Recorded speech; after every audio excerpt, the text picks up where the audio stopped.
بكت عيني بكت عيني بكت عيني على ذنبي وما لاقيت من كربي، فيا ذلي ويا خجلي إذا ما قال لي ربي أما استحييت تعصيني ولا تخشى من العتب. الحمد لله على علمه بعد علمه. الحمد لله وحده، والصلاة والسلام على من لا نبي بعده، ولا أمة بعد أمته، ولا كتاب بعد كتابه، ولا شريعة بعد شريعته. أما بعد، فأعوذ بالله من الشيطان الرجيم. بسم الله الرحمن الرحيم. ونبلوكم بالخير والشر فتنة. وقال تعالى: أحسب الناس أن يتركوا أن يقولوا آمنا وهم لا يفتنون. وقال تعالى: وبشر الصابرين الذين إذا أصابتهم مصيبة قالوا إنا لله وإنا إليه راجعون. وقال تعالى: إنه لا ييأس من روح الله إلا القوم الكافرون. Respected brothers and elders, we begin by praising Almighty Allah subhanahu wa ta'ala, sending salutations upon our beloved Prophet sallallahu alayhi wa sallam, Nabi Muhammad sallallahu alayhi wa sallam, and all of those who follow him in righteousness and guidance.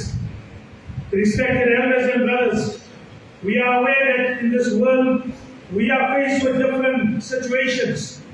We are faced with situations of ease and sometimes challenges that come upon us in our life. We have read and we have kept abreast with regard to some of the challenges that is faced not only the Muslim community but the entire community here in this country. And as there are challenges in this country, there are challenges in other countries as well. We make dua that Allah subhanahu wa ta'ala grants ease to people.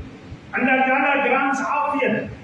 Hazrat Abbas radiallahu ta'ala says that Nabi Kareem sallallahu alayhi wa sallam told him, "O Abbas, ask Allah ta'ala for afiyat." Afiyat means ease. Afiyat means well-being. There is no dua that you can ask of Allah ta'ala for anything better than ask Allah ta'ala for afiyat. Allahumma inna nas'aluka al-'afwa wal-'afiyah wal-mu'afata ad-da'imata fi ad-din wad-dunya wal-akhirah li jami' al-mu'minin wal-mu'minat wal-muslimin wal-muslimat. So we ask Allah ta'ala for afiyat. We ask Allah ta'ala for afiyat for the people of this country and other countries in the world. We all have our challenges. Allah subhanahu wa ta'ala has created us, and sometimes there are things that happen according to our whims, according to our wishes, according to our desires. When those things happen, then we thank Allah subhanahu wa ta'ala. We make shukr to Almighty Allah. We are grateful to Almighty Allah subhanahu wa ta'ala. We never regard those things to be something that we are entitled to. It is only Allah's grace that He gave us any ease. It is only Allah's grace that He gave us something that was according to our wish. It was not that something that we were entitled to. It was not something that you and I, we deserved it, or it happened because of our acumen. It happened because Allah subhanahu wa ta'ala decided to favor us with it. And sometimes when things happen which are not in our favor, which are challenging, which are difficult, whatever the type of difficulty that comes, it is also a test of the Almighty Allah subhanahu wa ta'ala. Then we need to consider why this has come, and we need to take steps with regard to it in understanding why Allah subhanahu wa ta'ala brings about challenges. Allah ta'ala in the Holy Quran says, وَنَبْلُوكُمْ بِالشَّرِّ وَالْخَيْرِ فِتْنَةً. I will test you with ease and adversity. الَّذِينَ يُنْفِقُونَ فِي السَّرِّ. Allah ta'ala makes مَا أَرْسَلْنَا فِي قَرْيَةٍ مِّن نَبِيٍّ إِلَّا أَخَذْنَا أَهْلَهَا بِالْبَأْسَاءِ وَالضَّرَّاءِ لَعَلَّهُمْ يَتَضَرَّعُونَ. So Allah Ta'ala makes mention of this basic principle, that Allah Ta'ala visits us with both ease and adversity. When ease comes, it is also a test. When difficulty and challenges come, it is also a test. Allah Ta'ala has made it. Sometimes challenges come because to show us the overlordship of Allah Ta'ala over us. It comes to show us that we are not in control of our destiny. It can be very frightening sometimes when a person thinks that everything happens because of me. Everything happens because of my whim, my desire. And if everything goes in that way, it could breed pride and arrogance in a person. Allah subhanahu wa ta'ala therefore sometimes brings about situations that are not according to what we planned. وَمَكَرُوا وَمَكَرَ اللَّهُ وَاللَّهُ خَيْرُ الْمَاكِرِينَ. You plan and Allah subhanahu wa ta'ala plans. And Allah subhanahu wa ta'ala is the best of planners. Ali radiallahu ta'ala said, عَرَفْتُ رَبِّي بِفَصْلِ الْعَزَائِمِ. I recognize my Allah by the failure of my intention. I recognize Allah by the failure of my planning. I planned and Allah Ta'ala planned something and things didn't go my way. وَهُوَ الْقَاهِرُ فَوْقَ عِبَادِهِ. Allah is in full control over you, O my bondsman, says Allah, to show you a sign of His authority over you. حَتَّى إِذَا جَاءَ أَحَدَكُمُ الْمَوْتِ. When the time of your death comes, تَوَفَّتْهُ رُسُلُنَا. He sends a messenger who never goes against Allah Ta'ala's commands. Malikul Maut. He takes your life. He takes your soul. Whether you are ready to go or not, whether you want to go or not, showing you don't control your destiny. Allah controls your destiny. Sometimes difficulty comes for us to understand the overlordship of Allah Ta'ala upon us. Sometimes it comes to direct and correct us. Yes, sometimes Allah Ta'ala brings about difficulty. Says Allah Ta'ala in Surah Alif Lam Mim Sajda, وَلَنُذِيقَنَّهُمْ مِنَ الْعَذَابِ الْأَدْنَى دُونَ الْعَذَابِ الْأَكْبَرِ. Allah Ta'ala sometimes make you taste a minor retribution, a minor difficulty, prior to the major retribution that will come upon you if you choose wrong ways. But why does He do so? لَعَلَّهُمْ يَرْجِعُونَ. That you might turn towards Almighty Allah subhanahu wa ta'ala. So He does it to direct and correct you. You are taking a path that is dangerous to you spiritually. Rectify your ways, correct your ways. So Allah Ta'ala brings about a certain degree of retribution upon you. لَعَلَّهُمْ يَرْجِعُونَ. For you to turn towards Almighty Allah subhanahu wa ta'ala. Sometimes Allah subhanahu wa ta'ala brings about challenges and difficulties in our life to test us. وَلَنَبْلُوَنَّكُمْ بِشَيْءٍ مِنَ الْخَوْفِ وَالْجُوعِ وَنَقْصٍ مِنَ الْأَمْوَالِ وَالْأَنفُسِ وَالثَّمَرَاتِ. Allah will test you with anxiety, fear, sometimes different challenges. Although we always, let me say, Ya Allah, grant us ease, we are very weak. Oh Allah, you grant us ease. But Allah Ta'ala sometimes do test people. So sometimes challenges come with the intention of testing us, inspecting us. Sometimes challenges come to perfect us. Because if there is no perfection, there is no challenges, we might not be able to understand, the challenges of life. We might become proud, we might become arrogant. Challenges brings about within us humility. So Allah Ta'ala brings about challenges upon people for various reasons. I've just given you some of the reasons to show the overlordship and authority of Allah subhanahu wa ta'ala, to direct and correct us, to inspect us, to perfect us. These are all amongst the reasons for Allah Ta'ala. And many a times, challenges contains within it seeds of greatness. A person doesn't become great when everything goes according to his way. Many a times there are challenges. You come through those hurdles. You come through those challenges. Allah subhanahu wa ta'ala elevates you.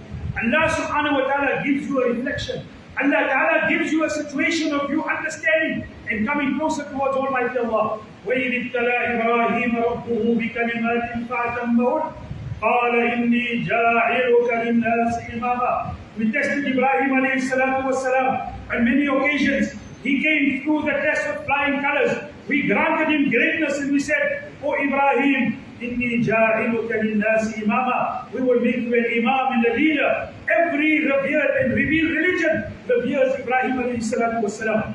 And part of the reflection that we have with regard to challenges, my dear respected brothers, is to be sympathetic and kind.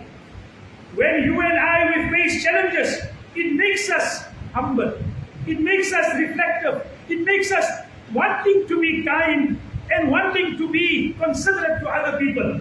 My dear respected brothers, there is one of the greatest attributes Islam has taught us, is kindness and compassion. Ya Aisha, Nabi Kareem Sallallahu Alaihi Wasallam said, "Oh Aisha, you be kind. Inna Allah Rafiq, yuhibbur rifq." Allah Ta'ala is kind, and Allah Ta'ala loves kindness and compassion. Respected brothers, we are living in an amazing world. Sometimes we feel that kindness is weakness. Kindness is not weakness, kindness is strength. A weak person can only beg for kindness, he cannot dispense with kindness. A weak person can only beg for mercy. A strong person is he who shows kindness to others. He shows mercy to others. Be sympathetic, be kind, be helpful to other people with regard to the challenges that they have.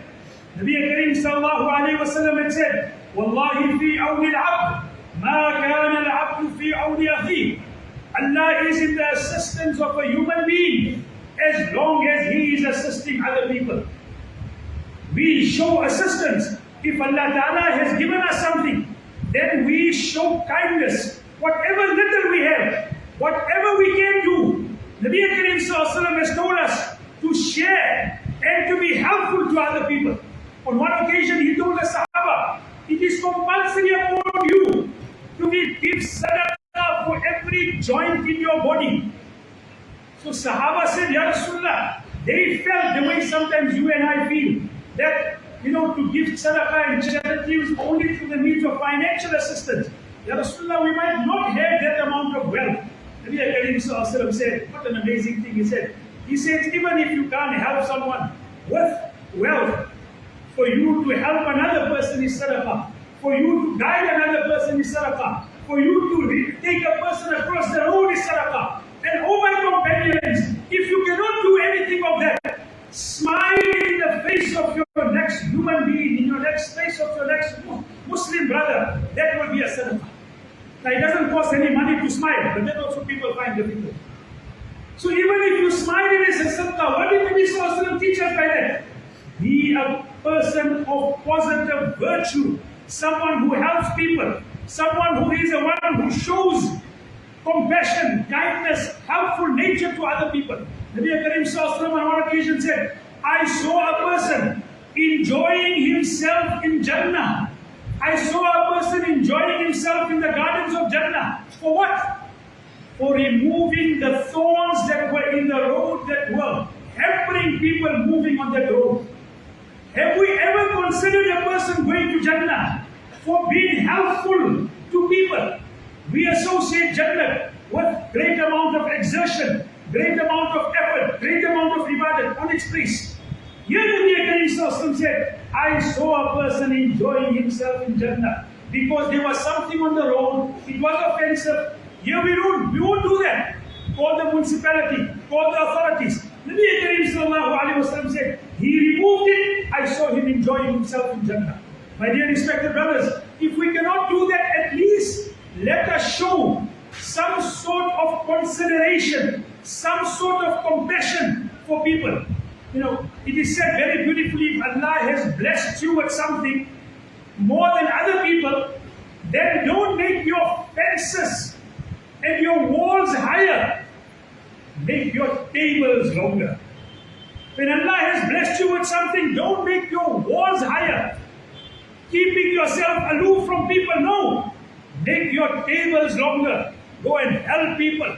If you can't help people, Sirri Sikki Rahmatullahi, the famous Sufi, one day was cold in Baghdad and he had a small shawl next to him. He didn't use the shawl, he started shivering. Some people said, "Sirri, why don't you use the shawl?" He said, "There are so many poor people in the city who cannot use the shawl. I cannot go and give each and everyone a blanket and a shawl. I will remain without the shawl to be able to share the pain they have, to be able to share the the difficulty of being in the cold. I cannot give them the blanket. I will stay in the square, I will shiver, just to be able to associate with those people who are in, shivering in the cold. Hazrat Umar radiallahu ta'ala, in the time of drought, in his time of Khilafat, he did not have any food that was expensive, that the people could not afford. And he started losing weight, he became weak. So one day someone came, and his courtiers and his servants came, and they bought meat and said, today, alhamdulillah, meat is available in the streets of Medina, in the bazaars of Medina. He started eating, and then he asked, he said, what is the price of the meat? They gave him a certain price. He said, can the poor people afford this? They said, they cannot afford it. Umar said, take it away, I don't want to have it. Tell me when the poor people can afford the meat, then I will have it. Maybe you might not be able to reach that piety, my dear respected brothers, but it shows us the concept of Islam. Be willing to share the pain of others. Be willing to share the difficulty of others. That has been the hallmark of the Sunnah. Wherever Muslims were in the world, throughout history, you will always find they made such a mark upon the places where they went, that they changed the people for the better by their akhlaq, by their conduct, by the way they associated with people. There was no Muslim army that went to the Indonesian islands. It was few Muslim businessmen who went with their akhlaq, with their honesty, with their integrity. Today Indonesia is the country with the greatest amount of Muslims. The same happened in West Africa and many other people. My dear respected brothers, this has been the hallmark of our community. The hallmark of the Sunnah. The legacy of the Sunnah. Wherever they went, they made such a positive impact, not only upon their own selves, but upon the people whom they are living with, and upon their neighbors, whether they were Muslims or non-Muslims. And this is what you and I must strive towards. And of course, the last thing with regard to my message today is, we are a nation, my dear respected brothers, that we never ever become despondent. We never ever become despondent. So I'm just enumerating some of my points for today's Jummah message. The first of which is why Allah Ta'ala brings about different situations. Sometimes ease, sometimes adversity. And this is part of the test. Why does Allah Ta'ala sometimes bring about challenges and some certain amount of difficulty in our life? I outlined some of the reasons. Allah Ta'ala brings about to show us His overlordship, to direct and correct us, to test and inspect us, to perfect us. Then afterwards it also brings about for us to reflect. Part of reflection is to be able to share whatever Allah has given us, to be able to help people. And I've outlined some of the benefits of helping people from the Sharia. And lastly, I would like to say, we are a nation, we are an ummah, we are people of a teaching that teaches us never ever to become despondent. Never ever to become despondent.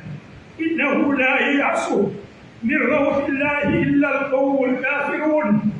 It is only the one who does not believe in Allah who becomes despondent. In the mercy of Allah, Allah subhanahu wa ta'ala has taught us that we look at the positive aspect. We are optimists by nature. Nabi Karim Sallallahu told Mu'adh ibn Jabal when he was sending him towards Yemen as his ambassador, as his envoy. And he said, O Mu'adh, Bashira wa la tunaffira, yassira wa la tu'assira. O Mu'adh, give people great tidings. Give people great tidings. Don't turn them away from religion by hatred. And make things easy for people. Don't make things difficult for people. Nabi Karim Sallallahu Alaihi Wasallam was always an optimist, even with regard to people who were his enemies. Nabi Karim Sallallahu Alaihi Wasallam dealt with them in such a way that they changed the course of their life and their destiny by the positive attitude of our beloved Nabi Karim Sallallahu Alaihi Wasallam. Umar radiallahu anhu set out to come and assassinate Nabi Karim Sallallahu Alaihi Wasallam. He set out to assassinate Nabi Karim Sallallahu Alaihi Wasallam. And while he was setting out to go and come and kill Nabi Karim Sallallahu Alaihi Wasallam, Nabi Karim Sallallahu Alaihi Wasallam was making dua, O Allah, assist Islam with either Umar ibn Khattab or Amr ibn Hisham. One became Abu Jahl, one became Farooq. While he was out to kill Nabi Karim Sallallahu Alaihi Wasallam, Nabi Sallallahu Alaihi Wasallam is making dua for his hidayah. Today, this is the benefit of optimism. Today, the person who set out to assassinate the Prophet, he is today buried next to the Prophet. And there is no Muslim who goes to Medina and doesn't make salam to Nabi Karim Sallallahu Alaihi Wasallam, who will not make salam to Abu Bakr and Umar. And he makes salam to a person who set out to assassinate the Nabi of Allah on one occasion.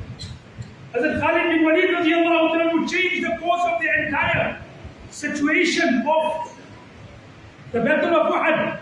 Nabi Karim Sallallahu Alaihi Wasallam came to Makkah, asked, where is Khalid? He fled Makkah. He wasn't even prepared to see you. And Nabi Karim Sallallahu Alaihi Wasallam wrote a letter and told his brother to give him his letter. And he said, oh Khalid, an intelligent person like you cannot remain ignorant of the beauty of Islam. Khalid read the letter. He said, I am the person who was behind the setback of Uhud, in which the Prophet of Almighty Allah's uncle got assassinated and got martyred. And here he is writing a letter for me to come to Islam. Khalid bin Walid radiallahu anhu became a Muslim. This was the optimism of our beloved Nabi Karim Sallallahu Alaihi Wasallam. Let me conclude with one incident I made mention of yesterday in the centenary of the all Ceylon Jamiatul Ulama. Brothers, we are like people like this, who are people who are helpers of humankind. There were two, Sufis, Shaqiq ibn Barqi, and the other one I think was either Fuzail ibn Ayaz or perhaps Ebrahim bin Adam. One day, Fuzail bin Ayaz or Ebrahim bin Adam asked Shaqiq, why have you chosen a cause of action in your life, and give me the reason for it? So he said, I'm only making ibadat in the Kaaba and the Haram. That is my purpose in life, and I'm not going to be deterred from this purpose. Oh Shaqiq, why did you choose this purpose? One day I was traveling.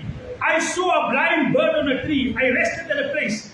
I saw this blind bird and I said, Ya Allah, who's going to look after this blind bird? Most likely it will be destroyed. I saw another bird coming. And that bird put a worm in the beak and the mouth of the blind bird. And I looked at this in amazement. And I made up my mind, oh Fuzail, I made up my mind that if Allah can look after a blind bird, He will take care of my worldly needs. I'm going to go make ibadat in the Haram, and Allah will take care of my worldly needs. The elder Sufi, either it was Fuzail bin Ayaz or Ibrahim bin Adam, subject to correction, he said, oh Shaqiq, I'm disappointed by you. He said, why? He said, why did you choose to be the blind bird? Why did you, from this incident, choose to be the blind bird? Why didn't you choose to be the bird that was putting the worm in the beak of the blind bird? Why didn't you choose to be the bird that was helping the blind bird? Why didn't you choose? That is what we do. We look at situations and we try to be as far as possible amongst those who are positive, those who are helpful, those who are kind, those who are compassionate, because that is our teachings. That is our legacy. May Allah subhanahu wa ta'ala give us the tawfiq of making amal upon that legacy.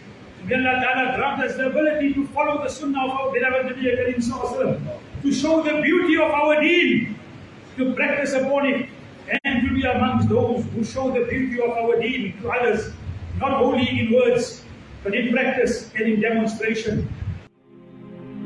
فيا ذلي ويا خجلي إذا ما قال لي ربي أما استحييته تعصيني ولا تخشى من العتب وتخفي الذنب عن خلقي وتأبى في الهوى قربي فتب مما جنيت عسى تعود إلى رضا